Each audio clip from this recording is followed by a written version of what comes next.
My video 76, and I started again with my long poem about the Little Mermaid. There was the Little Mermaid once, who liked to swim and sing and dance.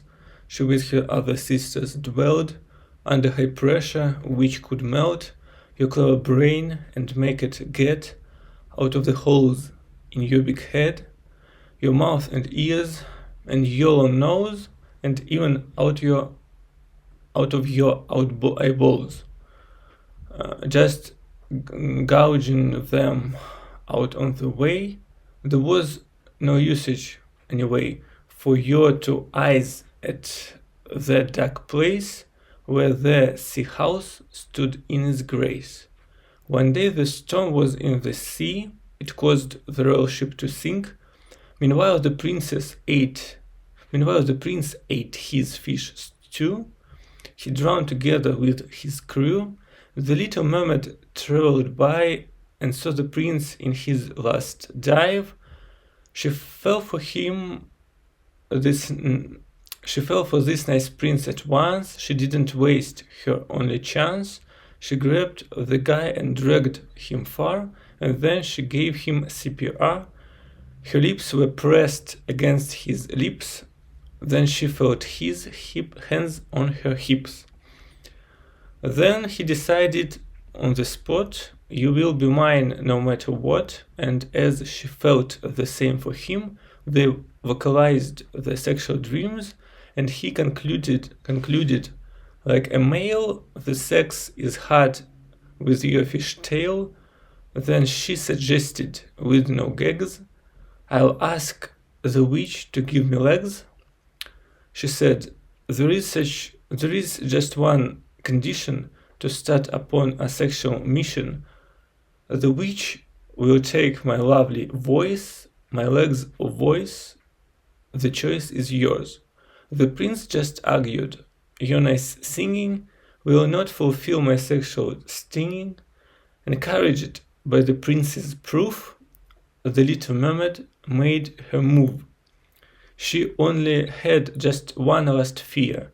Lots of my girls have disappeared in the last few months without a trace, and I'm afraid that at this pace the prince just stopped her.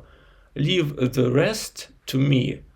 I will complete the quest. I swear on my dead parents' grave that I will keep you, honey, safe, and that I'll find the taken ones and bring them back within a month. That all the guilty will be caught, the cases will be brought to court. And then I'll issue a decree that all the mermaids should be free and have the equal rights with us. I will achieve this in a month." She had high hopes and didn't hide it, so she went where the witch resided, and later she came back on foot. She had 2 legs, but she was mute. The wedding party soon took place. The bride possessed the fairest face. She was the slimmest and so cute. The only flaw was she was mute. His parents were well fed and tanned. He gently kissed his mother's hand. He hugged his father like a man and talked about the fishing plan. And then there was the wedding night. The prince retired soon with his bride. He carried her to the bedroom, filled with the scent of sweet perfume. She noticed one strange-looking door. "My love, why do you need this for?" "My honey, I will show you soon, right after our honeymoon." The wedding night was just the best. Then they both had a good night rest, but in the middle of the night, the one who woke up was the bride. She tiptoed slowly to the chest in which the keys and all the rest of other different precious things were stored so neatly by the prince. The key was really hard to find, having no light, having no sound, making no sound. but finally achieved her goal. She turned the key in the keyhole. She walked into the secret room. The atmosphere was so gloom. She found a switch, turned on the light. Her lips produced the gasp of fright. Along the walls, covered with dust, there stood the dozens of the busts. They were all stuffed once, but the worst part was the busts were of her girls. Only the human parts remained, the head and shoulders, arms and chest. The faces were as if alive. There were no souls in their still eyes. The little mermaid realized the reason for her girl's demise. Each one was taken for his joy and turned into his precious toy. She should have acted despite her dread, put back the key and went to bed. And when the moment was quite right, she'd run away with all her might. But as she ran toward the door burst open with a roar. The prince appeared in the doorway. She had no chance. The prince appeared in doorway. The prince appeared in the doorway. Okay. She had no chance to run away. You were too quick. You realized the little mystery that lies behind the door of this dark room. That's really sad, said her bridegroom. In case you wonder what's my deal, I'll tell you that I just don't feel a sympathy for this half fish. They are much better as a dish.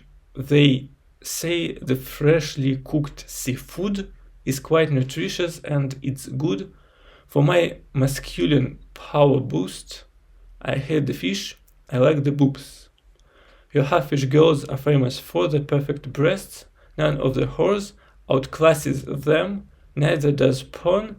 One look at their breasts turns me on, and now your perfect little breasts will soon be added to the rest. You know the best part of your case, the best part in your case is I'll have your whole body grace, your legs and hips, your breasts and face, they will fulfill my boring days. Imagining me and your stern in this small room just makes me burn. Yes, I don't like the living girls. For me the dead is a better choice, and you got right into my net, which was so really clever set. You're done? The harsh voice from the lips of our mermaid gave him creeps. What's with the voice? The prince exclaimed. I thought you gave your voice away. My queen suspected it was you who hunted all her girls. The clues were very weak, but she believed that you were easy to deceive. That's why she ordered me to change my body into hers. The rage within her wouldn't let her act the way the queen should. That's the fact. And with these words, the mermaid turned into the ugliest thing the world had ever seen. Had to admit, the prince most choked on his own spit. You ugly, I had sex with you. The only thought just makes me puke. Yes, you discovered all the clues. If only your fish queenie knew. But she will not, and you will die. I'll make you to regret this lie. I'll make you rot alive for good. I'll make you learn that it was rude that you became my bride. I wish I could catch all your filthy fish and peel the scales of your life species. Then I'd leave them to rotten feces. How do you treat us in this form? The mermaid voice was like a storm. The queen does know. For your surprise, she saw this all with her own eyes. The prince in fury looked at her and everything became a blur. But those blue eyes deep as a sea. He knew those eyes. He cried, I see. You were her eyes all... You were her eyes, he all this time a piece of shit, and now you die. He grabbed the saber on his waist and pierced the mermaid in her chest. The witch was once just a mermaid, but she decided that her fate was more than just to be some teen. And then the girl defied the queen. She was defeated and was cursed to be the ugliest, and the worst thing was she couldn't die until she found how to atone her sin. This is my chance to die at last. I served my queen the way I must, but now your kind will die as well. The queen will send you all to hell. With these last words, the witch's heart stopped beating and she turned to mud. The servant burst in out of breath. Here comes the hugest wave on earth. The prince rushed forth. The prince rushed forward to the side that had the best view on the tide. 100 yards wave was about to overwhelm the castle grounds. There was no chance of any help. The wave fell on the shore and swept the bridges, trees, the plants and inns, the castle of the man within. Another wave fell on the shore, and then another wave, and more sea water ran and ran ahead until the ground was smooth and flat. The people were swept to the sea, some drowned, some smashed upon the cliffs. The mermaids killed the rest with ease, until just one was left to breathe. The prince was lucky to survive. The way he managed it last time, the little mermaid dragged him far, and then she gave him CPR. Her lips were pressed towards his lips when they both merged in a French kiss. That instant he felt her sharp teeth, and she bit off his tongue and cheeks. Then she pulled out and ate his heart, cracked his head open like a nut. She took the brain out of his skull and swallowed it with just one gulp. There was the little mermaid once. She didn't give her foes a chance. She took revenge on all those scum. Who brought her sisters so much harm. His castle was washed into the bay. It was the object of her raid. She gave each room the thorough check. All her girls' bodies were got back. All 100 souls were put to rest. 200 perfect little breasts. There was the little mermaid queen who liked to swim and dance and sing. And it took me 13 minutes just to read this stuff aloud from the beginning to the end. Somewhere in the beginning it was quite smooth, but somewhere in the middle it was quite smooth most of the time. But the beginning was a little bit difficult to read. Anyway, it sounds quite fluent for me just to read it aloud. So what? Yeah, I found some stuff from the past that I can just describe here as the topic for my talk. And the interesting news that I found, it's really an old news, that Young Sheldon series, which is the spin-off for the Big Bang Theory. Young Sheldon ended on the 16th of May this year. It was kind of half a year ago. It had 7 seasons, and the finale. In the finale, Sheldon and his Sheldon Cooper and his wife Amy Fallon Farrow, they reprised the roles. They made this look as if Sheldon wrote his own memoir all the time, and these 7 seasons, as he these 7 seasons showed the way young Sheldon grew in Texas with his family, and the last season ended with Sheldon going to Caltech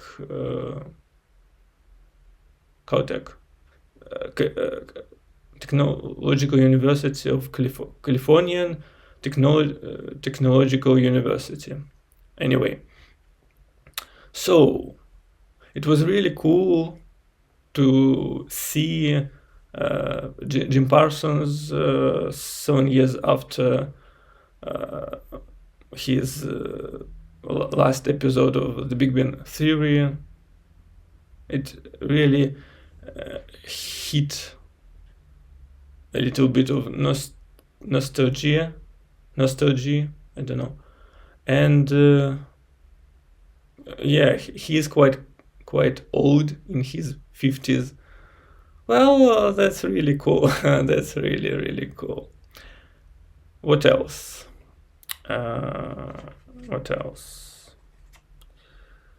Yeah, I recalled Kick-Ass. I watched, the movie was made in 2010, and I was really impressed with it. It cost $30 million, but it grossed. It gathered $90 million. The plot was based on the comics of the same name, and I read the whole comics, but I read the whole comics, yeah, but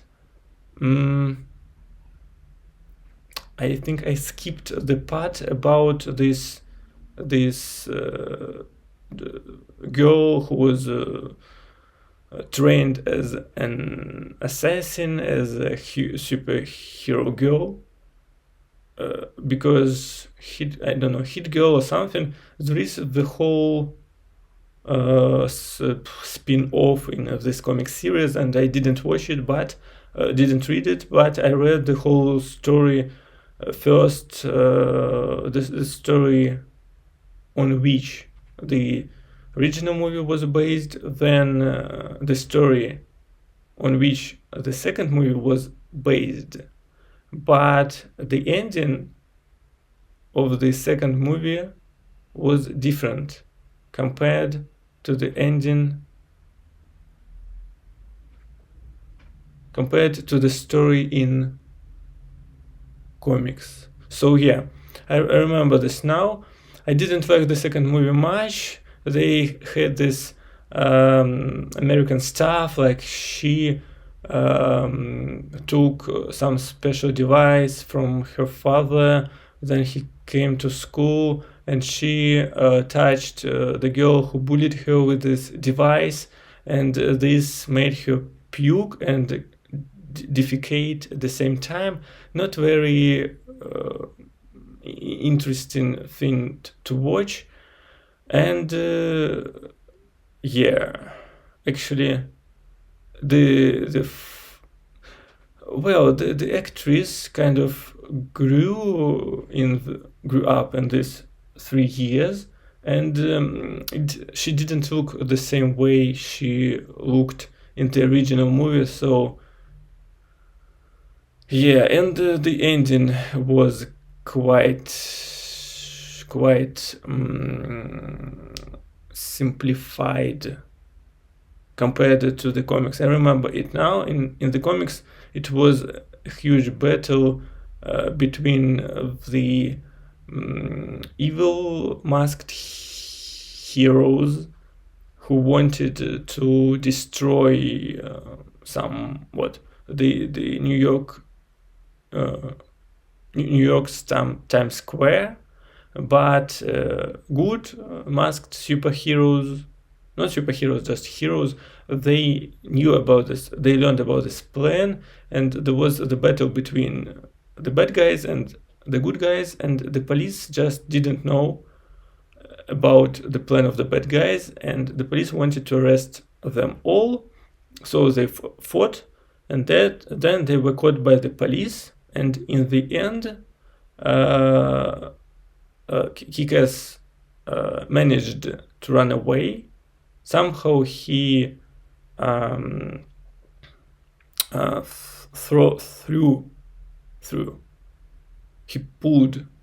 he threw from the roof the bad guy, the son of the businessman, of that gangster who was killed in the first movie. Yeah, and he successfully ran away. And then this hit girl was caught up by the police and put into the prison. But in the second movie, everything was the fight on the Times Square was skipped because it was too expensive to make this fight. They just made the fight against the group of main villain, and then girl just ran away on her bike. And Kick-Ass continued to train and to be the superhero, maybe. But the end scene of the movie was that she drove her bike away, and he did this one repetition of one arm chin up on his using his right arm. So the third arc in the comics was about this girl in the prison. She was quite well prepared, so yeah, so she successfully survived there in prison. The guys tried to get her away, but some of his friends, but they could not do this. And I think some villains tried to get to this girl and to get her out of the prison, and then killed her maybe. So that son of the boss from the first movie, who fell from the roof in the end of the second arc, he somehow helped her to escape. And then she killed the last bandit, who was the brother of the gangster from the first movie. Yeah, so she successfully killed all of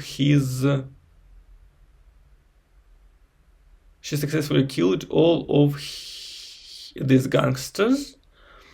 The Kick-Ass at that moment quitted to be the superhero, and the guys who continued to be these masked heroes, they were all killed by the bandits who were commanded by the brother of that gangster. So Kick-Ass survived, and at this time he he met the nurse who had this earring device because she had the problems with her ear, and they just started to date and to spend nights together. That's why Kick-Ass didn't go on the raids and was not killed during this massive campaign against the masked heroes.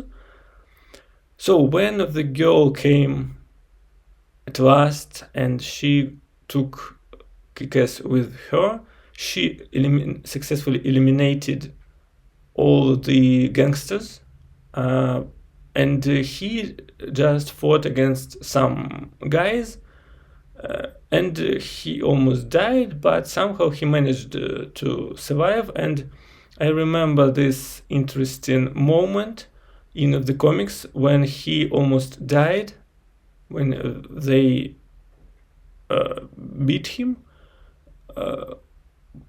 were beating him, but and he thought about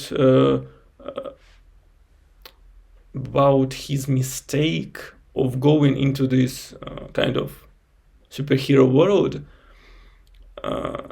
He thought something like he wanted to be the Batman, like Batman, but he could not be like him, and now he would be killed because he overestimated his abilities. But then he had another thought, that all these superhero comics were introduced into his life so that he could kind of aim at the same attitude as Batman has. When he, Batman, always found the way to get out of any trouble, any situation in which he could get. And somehow Kick-Ass found the way to get out of this mess. Somehow he killed these guys and survived. Yeah, I remember something that the police was corrupted because this brother of that gangster, he paid, he bought all the police, all the brass of the police. So actually, when they gathered in some private meeting, this hit girl killed all of them, and the brass of the police and these gangsters. And then her uncle, this African-American officer, he came with the other officers who were honest policemen, and they kind of arrested those who survived, who were not killed by this girl. And this, I think this, her uncle or something, he was appointed to be the commissioner of the new police department of New York City, and he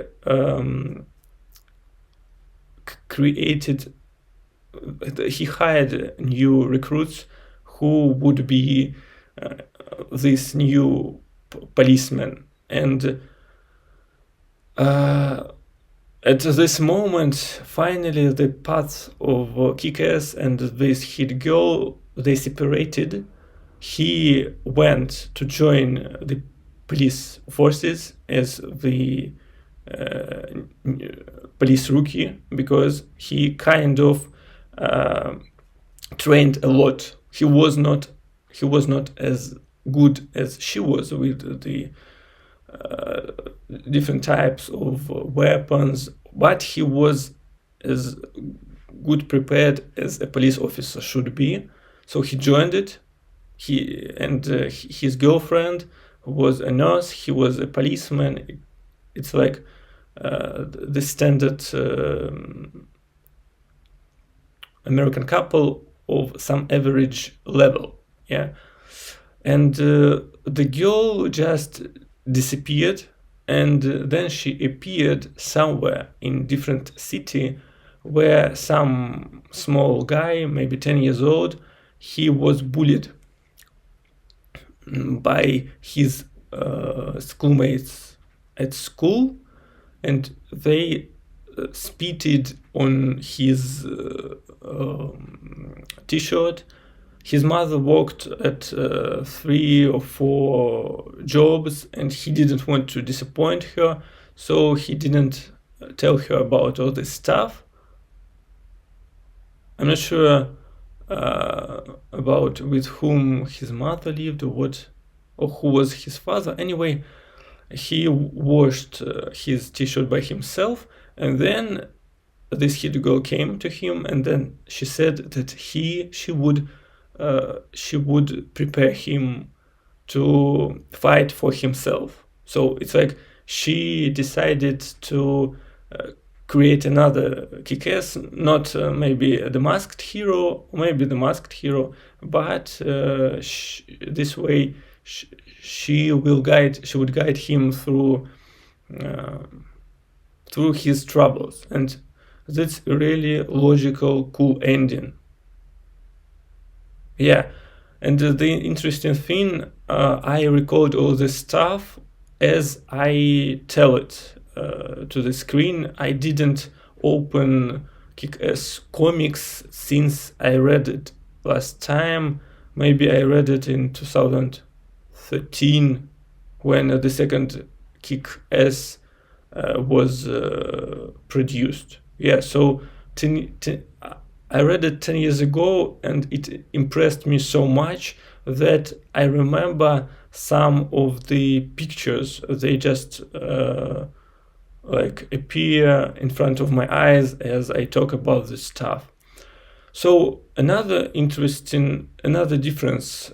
between the movies and the comics was that in the first movie, this Nicolas Cage character, who was the father of this hit girl, he was a former police officer who kind of retired, and then he fought against these villains, and he wanted to kill this gangster, this boss, because he killed his wife.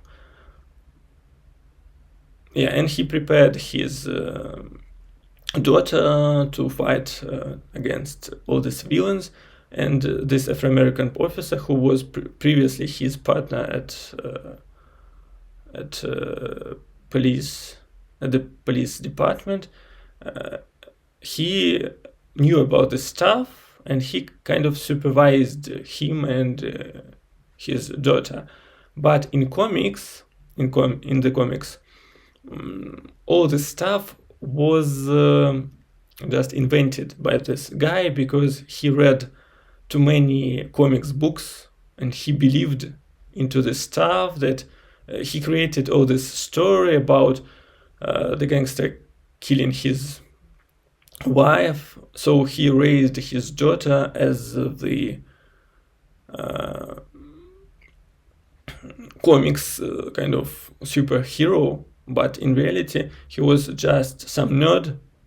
So he was just some nerd who read this stuff and decided to play this role. And I'm not sure. I think it was this moment when she was caught and Kick-Ass was caught, and they tortured them both.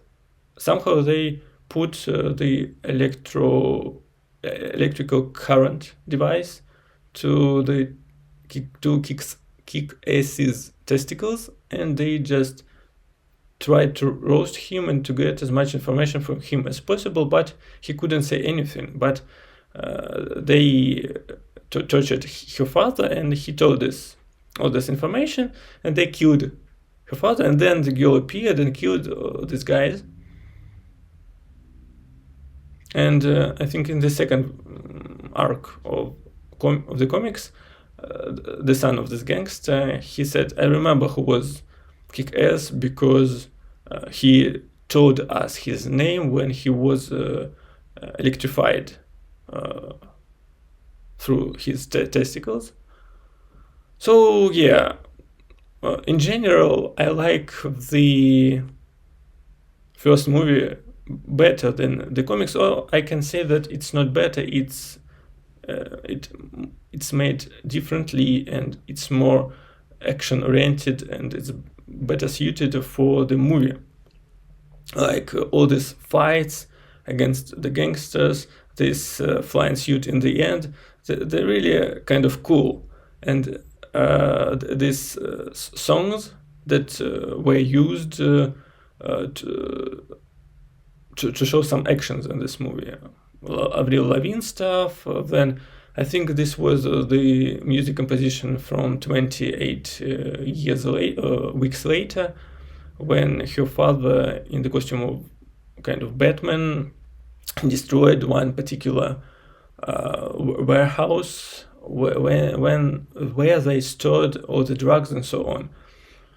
And I remembered an interesting stuff. Yeah, another thing, when they attacked the main building where the gangster resided, she had this normal small girl costume, pigtails, right? The t-shirt, the skirt. Then she killed the guards, and I remember this picture. This girl, Moritz something, with this pistol, with this gun, with the thing that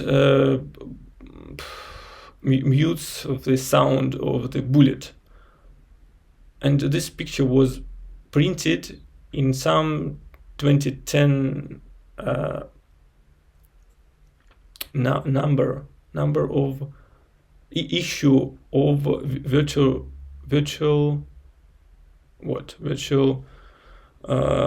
happiness. Let's say virtual happiness, the Belarusian newspaper that was issued once a month, and that made reviews about the computer games and some small reviews about the movies and the books that were produced around the world.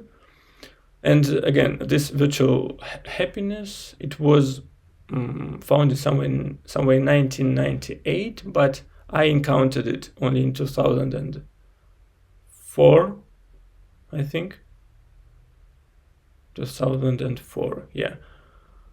And I kind of collected it till 2009, and then I stopped because I didn't have the computer, and I was not interested anymore in just reading the stuff about the games. But maybe about 2000, yeah. But some stories from this newspaper about this period of time, 2013, it was quite cool. That's why I remember this particular image from the movie. Yeah, so they assaulted this building. Then she killed everybody.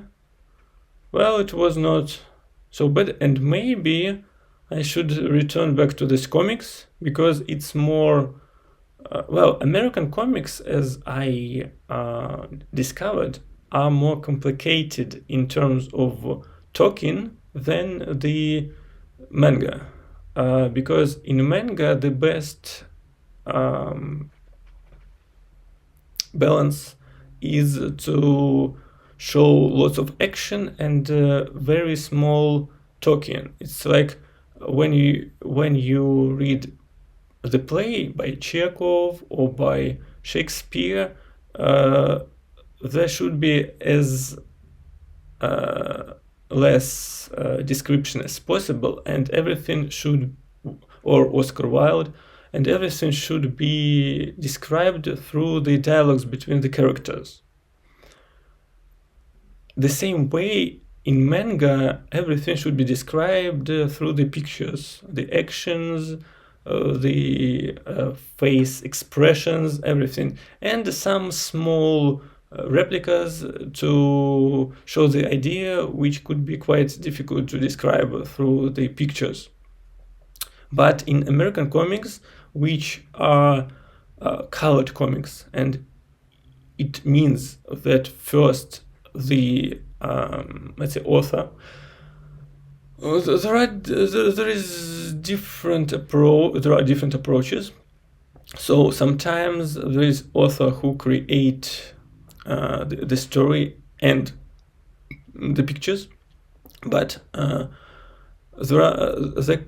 could be an author like Stan Lee of the story and some unknown painter who can change from time to time.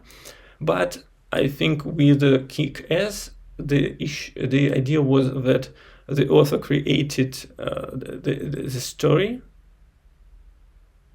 the dialogues, and the picture, and then he sent this comics to another guy who painted this in different colors, and this painting took some time. So I remember the author said that I posted kind of my last issue to this guy, but it took him more time, like not a week, maybe 2 weeks, maybe it was issued once a month, to make this color drawing. That's why Japanese mangas who could be drawn by one person, because they don't usually do the colors. They just drew some character, some background, maybe non-background, and then some replicas. Anyway, in American comics there are lots of talking or description just made in text, because they don't have this luxury of creating lots of pictures every week. So some limited amount of pictures and lots of text. For example, in the first issue of X-Men, there were really lots of text, and the words were very like adult oriented, not just for the learners of English. So I can really take Harry Potter, for example, and read it aloud, or I can take some comics like Kick-Ass and read it aloud, and it will be really difficult because the words are quite adult, and yeah. So this is the challenge, and I think I can return back to Kick-Ass, and this time I can try to read aloud the dialogues inside, because that time it was really difficult, and I just managed to read it like understanding the base, the keywords, yeah. But I didn't try to get the pronunciation or the translation of each word in these comics. But the comics is very cool by itself, so I think if I spend some time getting new words from these comics, it won't be the waste of time for me. So what? And the interesting part about this comics in general, that it was it is quite limited. For example, X-Men, Batman, Superman, all this stuff, they are endless. There are new issues all the time, and it's I can just get some arcs and read them, but I can't get the whole story. But with Kick-Ass, this limited comics, I can just get yeah, I can read it from the beginning to the end, get catch all the words that I don't know, and this will be the vocabulary, plus the story will be finished for me, even though I didn't go beyond the first arc. Okay, yeah, that's really cool. And yeah, I remember finally when I finished watching Kick-Ass, and I continued with the what is it titles, what letters, words, the thing that describes titles, maybe the thing that describes the director, all the workers who created this movie. There were two musical compositions. The first one was, and I recorded it, Pretty Reckless. Pretty Reckless. It was a kind of rock group that was founded. The singer was that girl model from from the Gossip Girl, right? She was there very young, but somehow she didn't like to recall this series, but later she became the front woman of this group, and I think they made 2 full albums, and she even came to Russia, but the commentators were upset that she was dressed kind of like protectively, because when she made her appearances on the stage in America, the audience could see kind of her slender figure, slim and slender figure, her kind of boobs and so on.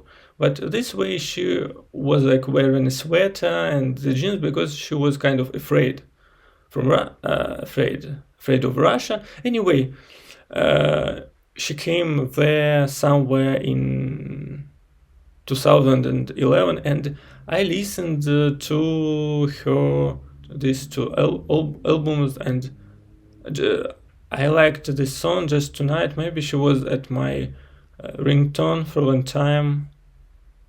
Yeah, I don't know. And I almost got the name of this girl from my memory, but I forgot it. Anyway, I didn't recall this particular band since maybe since 2016, when I stopped listening to the rock songs. But it was really cool to listen to this thing what I was interested about more than 14 years ago. And another song that was in this titles, the song by Mika, who sang earlier, Relax, Take It Easy. So the song was We Are Strong, We Are Young, something like that. I remember this song especially because I watched his movie clip on MTV that our television caught at the time, and I was quite successful to watch, or not. I already had my own computer, so I think I could watch it on the television in general, but I watched it on YouTube. I liked the song, and I liked the way they put the performance, the acting of Mika, and the elements from the movie. So I mostly remember this song from this movie clip than from the movie itself, because it was put just in the end of this movie, not somewhere in the background of the main actions. Yeah. So I had some nostalgic memories when I recalled all this stuff about Kick-Ass. And I remember that then, 14 years ago, in 2010, I liked several moments in this movie. At the beginning, when the guy, when the guy put his arms to the sides, and the red wings appeared, and he jumped from the top of the building and crashed into the taxi that was parked near the entrance. Then that moment when Kick-Ass tried to get back the stray cat, the cat which ran away, but he got into this fight between some Mexican guy and 3 other guys, and then he kind of saved this guy, and everyone watched, filmed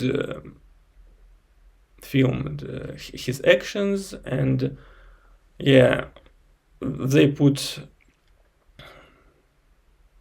this video on YouTube. Then in 2010, YouTube was quite young itself. Anyway, this was the second moment. The third moment was when he got into some room, into some apartment with the drugs guys, and they almost killed him. But then, for the first time, this hit girl appeared, and she killed almost all of them. And her father used this sniper rifle to kill the last guy who almost got her off guard. So this is the third episode. The fourth episode, when they got the recording of her father killing all the guys in his Batman costume, to the song, to the music, I think from the 27 Weeks Ago movie. And then a very cool moment when they got him, Kick-Ass, and her father. They kind of tortured them both, and then she appeared. She switched off the lights. She killed most of them in the dark, and then one of the guys just lit up the petrol that was poured over her father before, and her father was her father was on fire, and this way she didn't need her night glasses, because this fire gave enough light. So her father gave her commands how to deal with the other guys. She used some special addition to the gun that created very fast switching light, and they couldn't look at this light, and she killed them. And in the end, she just put this light in front of them and killed the rest of these two guys from the back. And she saved her father, but her father died anyway. And the last scene was when she came into this building as some small girl. Then she killed all of them, and she changed her dress in the elevator, and in the costume of the hit girl she successfully killed lots of guys. But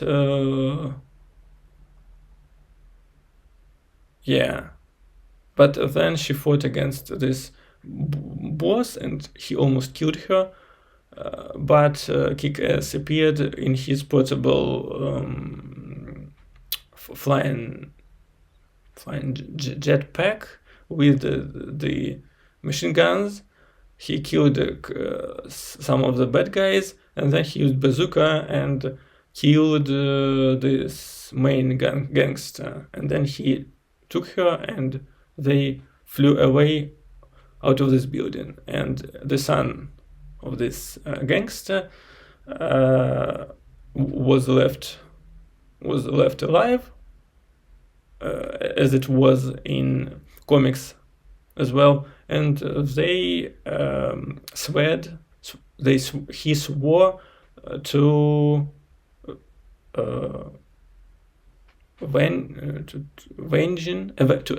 avenge his father's death.